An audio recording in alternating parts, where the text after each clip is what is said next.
Hi friends, today let's solve 2017 ESET chemistry questions. So let's go to the first question. So the Pauli's exclusion principle is concerned with, it basically states that no two electrons in the same atom can have some same spin. So the answer in this case is this. So Pauli's exclusion principle states that no two electrons in the same atom can have identical value for all the four of their quantum numbers. So no more than two electrons can occupy the same orbital. Two electrons in the same orbital must have opposite spins. So this is an acceptable pattern, whereas both are in the upside and in this case both are in the downside. So this two are not acceptable. Next, according to Bohr's model of hydrogen atom, the following is quantized. So in this case the answer is angular momentum, or simply you can remember if the mvr is equal to nh by 2 pi.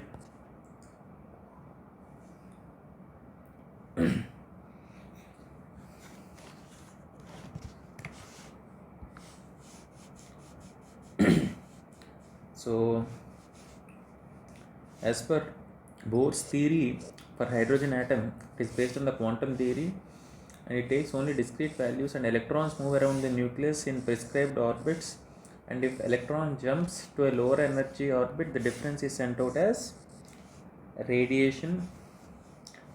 So this is the formula, mvr is equal to nh by 2 pi, where L is your angular momentum, N is your principal quantum number, and H is your Planck's constant. So in this case, electrons will be revolving around the nucleus in the orbit in which its angular momentum mvr is in multiples of h by 2 pi. So multiples is represented by En. It's a very important question. So next, how many d orbitals have two perpendicular nodal lines? The answer is 4. So dxy with respect to y axis and x axis, dyz, similarly t zx, d of x square minus y square, and d z square. So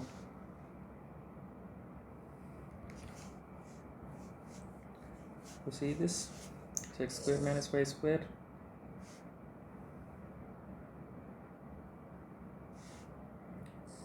this is how your d orbitals will be having perpendicular, see the question, perpendicular nodal planes. So you can imagine these three and this one. Next, in sodium chloride crystal, each Na plus ion is surrounded by, so if you see NaCl, 6 Cl minus ions are surrounded by Na plus, and in case of cesium chloride, it is 8 Cl minus surrounded by Na plus. So this is the crystal lattice, from which you can understand you have 6 Cl minus. So our answer in this case is 6 Cl minus, or chlorine. Next, which among the following molecule contains a pi bond? Directly the answer is oxygen. So hydrogen will be having a sigma bond, fluorine also will be having a sigma bond, even in HCl you will be having a sigma bond. So only in oxygen, where the Z is atomic number is 8, 1s2 2s2 2p4, where you have the spin like this. So you have the concept of pi bond. Next, which of the following is insoluble in water? So see the options: alcohol, ammonia, benzene and acetone. So benzene is insoluble in water because it is non-polar, while water is polar in nature. So when you mix benzene and water, so the molecular attraction will be more, and benzene won't be able to interfere with water molecules. So that is why it is insoluble. So benzene is symmetrically compound and it has zero dipole moment. It is non-polar in nature, while water is polar compound possessing dipole moment. And benzene is mixed with water, it will be molecular attraction will be more, and benzene won't be able to interfere with water molecules and hence insoluble in water. So what is the normality of 2.3 molar hydrogen sulfide H2SO4 sulfuric acid? So normality of an acid or base is simply number of hydrogen ions into molarity of acid or base. So in H2SO4, how many hydrogen atoms we have? 2. So here, what is the molarity given? 2.3. So simply 2 into 2.3 is 4.6 normal.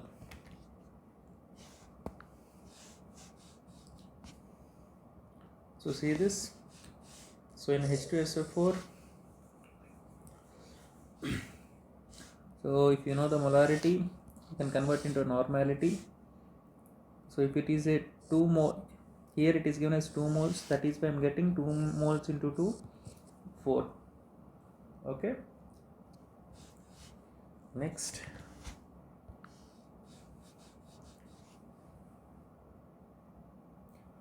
So what is given? 8 grams of a substance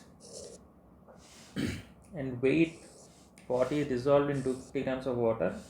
What is the molality? Molality M is given by the formula number of moles in solute N divided by number of kgs of solvent. So I can simply write M is equal to W by molecular weight into 1000 and weight in grams.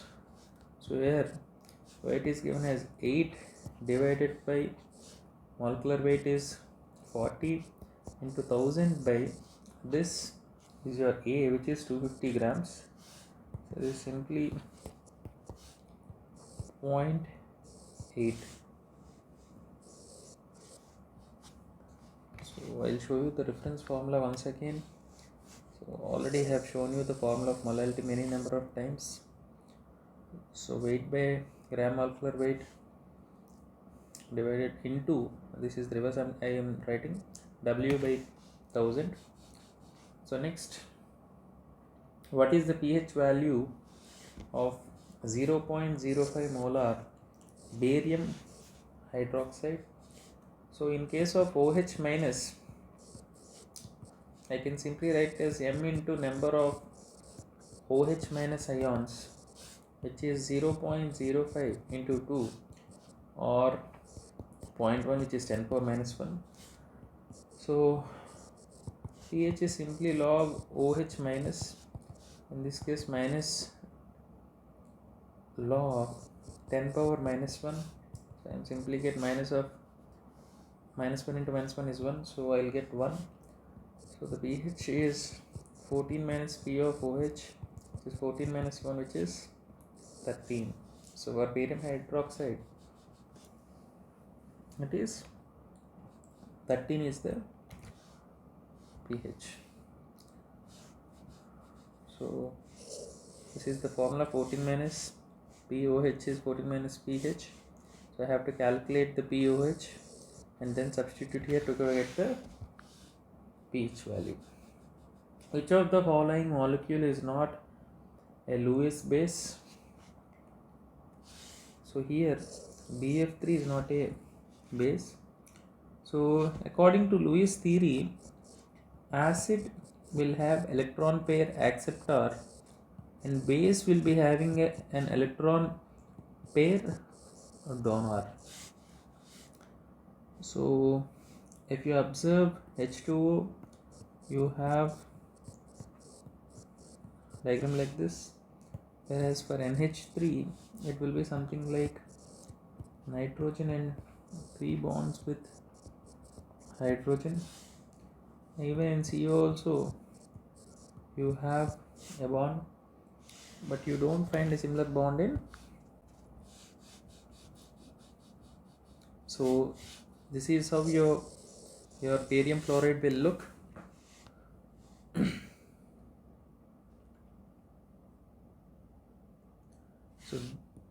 So in Lewis acid, as told in the earlier classes, so Lewis acid is any substance in which H plus ion and it can accept a pair of non-bonding electrons. So acid is an electron pair acceptor where base is a donor pair. So Lewis base is therefore an electron pair donor. So but BF3 is a Lewis acid. See, the question is asked about base because boron and barium fluoride in the electron is electron poor and has an empty orbital, so it can accept pair of electrons, making it a Lewis acid.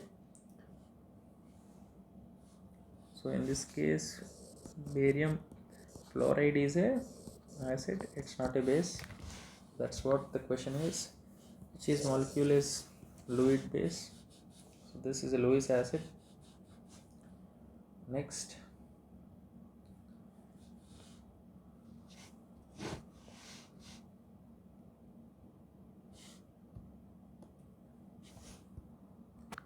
so during electrolysis of brine, 710 grams of chlorine was liberated at anode. So what is the weight of sodium hydroxide? So I have an approximation for this. So as per Faraday's second law of electrolysis, so the electrochemical equivalent of a substance is directly proportional to the chemical equivalent. So Z1 is proportional to E, Z is proportional to E. Electrochemical equivalent is proportional to the chemical equivalent. So if you observe electrolysis of brine, NaCl, so the proportion of sodium hydroxide will be in terms of, since it is directly proportional, in terms of hundreds of grams. So none of the options are in hundreds of grams. So I can simply justify the answer as 800 grams. So what exactly is a Daniell cell? In a Daniell cell, which electrode will be acting as an anode? The answer is zinc electrode. This acts as a anode. So see this. So I have zinc, which will be acting as anode,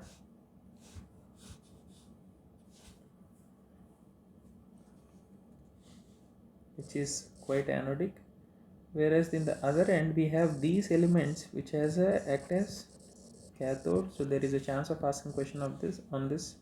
So remember, aluminium, zinc, magnesium will be acting as anodes and platinum, gold, silver will be acting as cathodes. Next,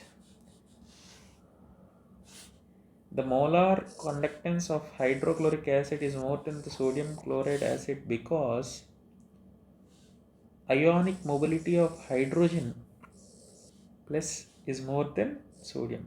This is an important point. So observe this. What's the question? So if you observe hydrogen and sodium, so the ionic mobility of hydrogen is very much higher than ions compared to nitrogen or any other thing. So which results in hydrogen bonding. In water, proton is hydrated and the movement can be represented by this particular thing. So mobility of H plus ions is very high. Next, what is the unit for electrochemical equivalent? It is none other than the grams per coulomb. So the unit of electrochemical equivalent of gram will be gram per coulomb for electrochemical equivalent. So what exactly is an electrochemical equivalent? It can be defined as the mass of a substance in grams produced consumed at the electrode by 1 coulomb of charge by 1 ampere of current, and it is passed through 1 second. Next, what exactly is zeolite softening process? So if you remember, I showed you a comparison between temporary and permanent hardness causing agents. So basically temporary hardness is caused by calcium and magnesium bicarbonates, whereas permanent hardness is formed by calcium sulfate and magnesium sulfate, similarly calcium and magnesium chlorides. So if you observe the question, so both zeolite softening process will be used for both temporary and permanent removal of hardness. So this is a simple diagram. Try to remember this. So you will be having a zeolite bed along with gravel. So observe, these two are for temporary hardness causing agents and these two are permanent hardness causing agents. Next, the permanent hardness of water is caused by the presence of, just now I have discussed about this.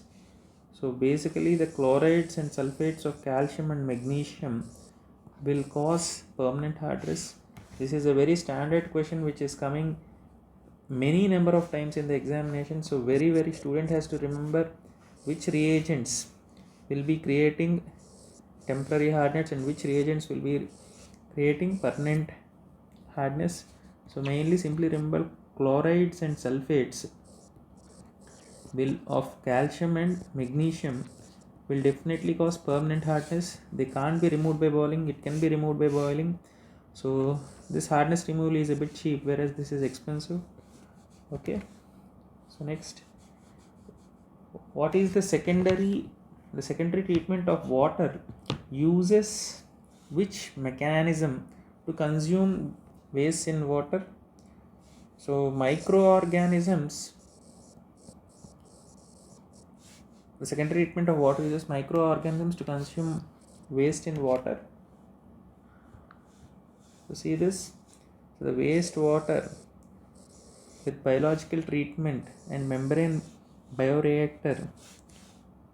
In this, the bacteria, untreated wastewater, permeable membrane treated wastewater will be processed. Next, why is it difficult to monitor very dangerous form of corrosion? So among all these options, pitting is a difficult and very dangerous form of corrosion which happens. So this is how a pitting will look. So pitting corrosion is a localized form of corrosion which causes holes and are produced in the material. Pitting is considered to be most dangerous form of corrosion because it will be more difficult to detect and predict and design against corrosion. This is how it looks. This is a pitting corrosion. So water and the other corrosion products. So due to the crack or damage, this is how it will happen. Next, when platinum and collodium are electrically connected, which one gets corroded? Simply answer is this. So if you observe the galvanic series,